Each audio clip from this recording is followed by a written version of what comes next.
Hello, I'm Electoral Area E Director Carla Kozakovich. The following presentation shows the draft 2022 budget for Area E after first reading. The budget is subject to change before second reading on February 17th, 2022, and I encourage you to provide feedback before then. Now here's RDOS Manager of Finance, Jim Zaffino. The following presentation is a high-level overview of the budget, and it's 500 pages, and here it is. To view detailed budgets, please visit the RDOS Regional Connections interactive website.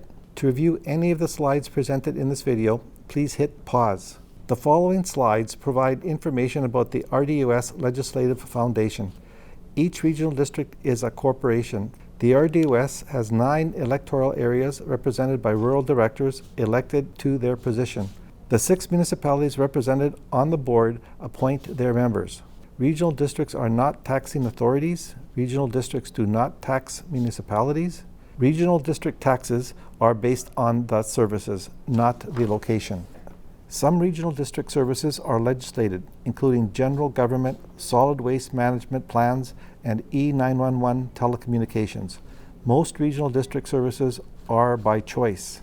Property in the rural area will receive their tax notices from the Surveyor of Taxes, and the taxes are paid to the province. The following slides cover taxes. To review any of these slides, please hit pause. The following slides provide information about the RDOS budget structure. A regional district is different than a municipality. Regional districts create a separate budget for every service it operates. For the 2022 budget, the RDOS has 156 separate services and therefore 156 separate budgets. Separate budgets ensure only those who participate in the service pay for the service. The budget process launched in October 2021. The budget includes approved change requests. Budget workshops were held November 5th and 9th, 2021. The provincial legislation requires the budget to be adopted by March 31st, 2022. The following slides provide information about RDOS services. You can hit pause at any time to review the slides. You can also visit RDOS Regional Connections to view detailed budgets. Regional services are services where the majority of the electoral areas and municipalities participate. For regional services, all properties in the municipality and electoral areas contribute. Regional services include heritage, conservation, corporate facilities, legislative services, and regional trails. Rural services are services where the majority of the electoral areas participate. For rural services, all properties in the electoral area contribute. Rural services include animal control, electoral area administration, and planning. Shared services are services where only those participating in the services pay for the shared services. Local services are services where only a defined group of properties within an electoral area participate. Examples include fire protection and water systems. Staff begin building budgets for each service in October. The 2022 budget is prepared along with the additional 4 years. New requests or changes come forward as program change requests. If approved, the item is added into the draft budget. The official title of the draft budget is 2022-2026 5-Year Financial Plan. The board can make changes to the budget up until it is adopted. Feedback from public consultation is presented to the board along with the budget bylaw for second and third reading and adoption.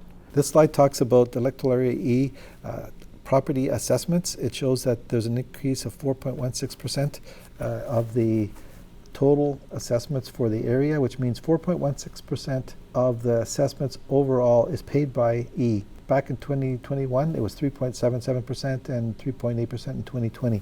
So there's a big increase, a change in the assessment. The actual factor which shows that there's an increase in actual cost for E is the assessment increase. So for E, 42.1% increase for 2022, where the average for the assessments is actually 28.89%. So that means that Electoral E will bear a higher overall tax burden for the services which E participates in. One of the areas of concern that the directors have been looking at and directed staff to actually do a review by October of this year is administrative overhead. Administrative overhead for regional district purposes is the supporting costs to have the departments that work with the 156 services that we actually have, so that there's a cost that has to be redistributed, and that's for human resources, legislative services, finance, corporate services, and information services. Every year we determine what that cost is and then redistribute it on a tier basis that's consistent throughout from one year to another. This one here just shows what the costs are, and as you can see for 2022 there's a material increase in information services. Costs are incurred because we need computers to operate and run the day-to-day activities within the regional district. Program change requests. Each year the grant and aids are requested from the board. The board reviews the requests and determines which requests are going to be granted. And in this slide here you can see where the requests were made and which grant and aids were approved. Also, that's increased each year, or maybe increased, are the business plans that staff provides to the board to look at requests for increase in staff or increase in service levels. The business plan directs what the costs are by service and what the costs should be, how they should be distributed from year to year. So in this case here, you can see that there are some FTEs and also some service level requests. This is a continuation.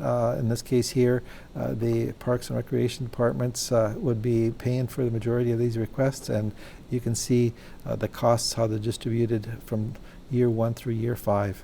This one here is for engineering. Again, it's a business plan were made for all of these and reviewed by the board. And finally, the last two, which would be administrative assistant and administrative assistant coordinator. Capital projects this is the first year where the operational and capital are separated, so it's easy to define, and you have a constant operational budget rather than going up and down, because it used to be capital and operating were one budget. I thought that you may be interested in looking at the benefits that Area E is receiving from the capital projects. These are funded either through donation, through grants, or reserves. And the reserves would have been collected from not just Area E, but from throughout the different electoral areas and municipalities. These two slides are for emergency call system and for the building inspection software. This one here is for regional trails. That's the capital project here for the solid waste management plan. This is the budget for the Naramata Fire Protection Area. So this is what was requested from the fire chief and ultimately approved first by the director for Area E and then by the board as a whole. And only at first reading this may change. This is for the Naramata Parks and Recreation, and you can see the different projects that are funded. I just want to restate that these are not in the tax requisition for 2022. They would have, some of the reserves that are used to fund this were taxed in previous years, and now they're being used. And in this case here, because it is strictly for Naramata area, it has been funded directly from the taxpayer for Electoral Area E.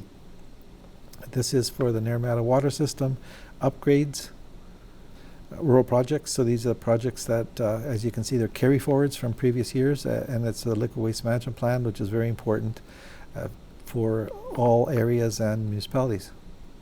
This is a comparison from 2021 to 2022 that shows the budgets, how consistent they are from one year to another. There are two anomalies that I just want to point out. There's a $7.2 million carry forward of capital projects from last year to this year, and there's an $8 million capital project for composting. This is mostly funded from grants. The tax requisition for E for 2022 is $2.361 million, which is a $234,000 increase, or 11.05% tax budget increase, I'll say. However, after you take the non-market growth into account, it is 7.85%. Just want to emphasize that the directors will be looking at this until adoption, and there may be some changes to these numbers. These are the material increases, or and I'll say decreases if there are any, for the increase. I'll start over again. This is shows the list of material increases for the budget. It shows the service, the effect on Area E, and why there's an increase in the budget. The reason for it, as you can see, for an example, the emergency services has an increase for E for $7,468.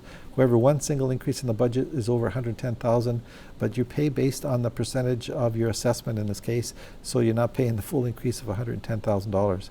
This is a continuation of the material increases within the budget. This is the tax requisition for Area E. The first section shows that participating directors all would be involved in the budget. All 19 members of the board vote on the budget. However, each one of them would have some input on where they see this going.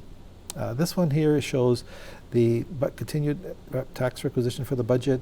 The regional director determines the budget. However, all directors will vote on it. When I say the regional director determines the budget, the director has a lot of input ultimately and can add or cut based on requirements. This is a tax requisition for the municipalities that are part of the regional district, and by that I mean the regional district taxpayers live within these areas, and we tax the regional district residents, not the Penticton and the municipalities themselves.